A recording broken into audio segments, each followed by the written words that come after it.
Rais wa Urusi Bwana Vladimir Putin anatembelea mkoa wa Kursk, moja kati ya mikoa ambayo bado imekuwa na mashambulizi makali kutoka kwa Ukraine, licha ya kwamba jeshi la Urusi limewafurusha wanajeshi wa Ukraine.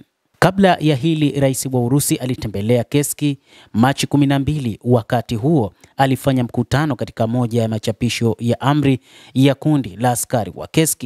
Wakati wa mkutano huo, mkuu wa wafanyakazi wa Urusi Valery Gerasimov aliripoti juu ya kuzingirwa kwa vikosi vya wanajeshi wa Ukraine katika mkoa huo, huku rais wa Urusi akikutana na watu wa kujitolea, na alitembelea kiwanda cha nguvu za nyuklia cha Kursk kinachojengwa na kiwanda kingine cha Kurchatov kufanya mkutano wa kimkakati na maafisa wa mkoa wa Kursk. Putin aliwasifu wafanyakazi wa kujitolea kwa kazi yao muhimu na adhimu ambayo alisema itabaki nao kwa maisha yao yote. Hii inashangaza kuona rais huyo wa Urusi kutembea katika eneo la mapambano. Wengi wamekuwa wakiuliza, je, rais huyo hahofii maisha yake wakati huu, ikiwa ndiyo moja kati ya watu wanaoindwa sana na watu wa Magharibi? Lakini rais huyo wa Urusi ameonyesha ujasiri wa hali ya juu kutembelea katika mkoa wa Kursk ambao umekuwa ukilengwa mara kwa mara na wanajeshi wa Ukraine, lakini pia na wanajeshi kutoka mataifa ya Magharibi kama ambavyo Urusi iliwahi kuripoti. Wakati wa mkutano wake siku ya leo Jumatano, alisema kuwa maadui bado wanajaribu kuelekea katika mipaka ya Urusi.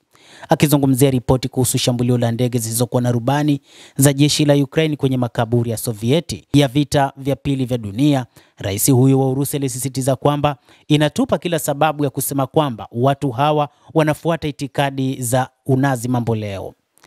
Hata katika mashindano ya wajinga wangechukua nafasi ya pili. Kwa nini?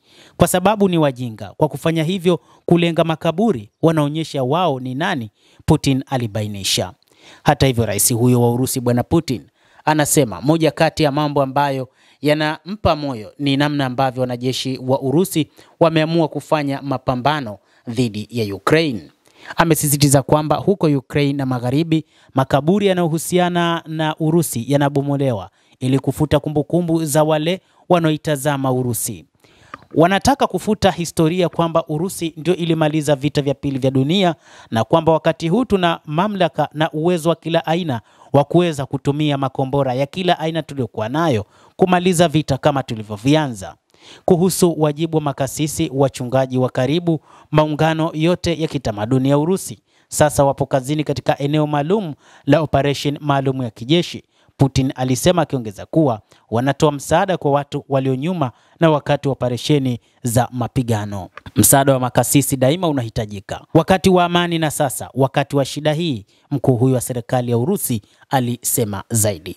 Juu ya malengo ya Urusi, Putin alionyesha imani kuwa Urusi itafikia malengo yake yote kupitia umoja wa raia wake. Nchi nzima ni timu moja leo, na haya ni mafanikio yasiyokuwa na masharti ya juhudi zetu zote. Haya ndiyo masharti muhimu ya kufikia malengo yetu yote, rais huyo wa Urusi alisisitiza.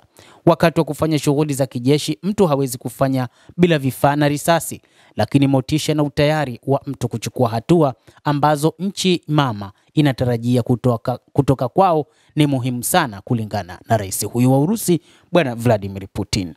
Basi mtazamaji wa The World News, hayo ndio ya Bwana Putin ambaye ametembelea katika uwanja wa vita katika eneo la Kursk ambalo liliwahi kuvamiwa na Ukraine mnamo Agosti mwaka 2024. Lakini kuanzia kipindi cha mwezi Aprili, Urusi ilitumia majeshi yake ikishirikiana na wanajeshi kutoka nchini Korea Kaskazini kuwatimua wanajeshi wa Ukraine. Endelea kuwa nasi na usisahau kulike, usisahau kucomment, kadhalika na kusubscribe channel yetu hii upate habari hizi kwa mapana hapa hapa.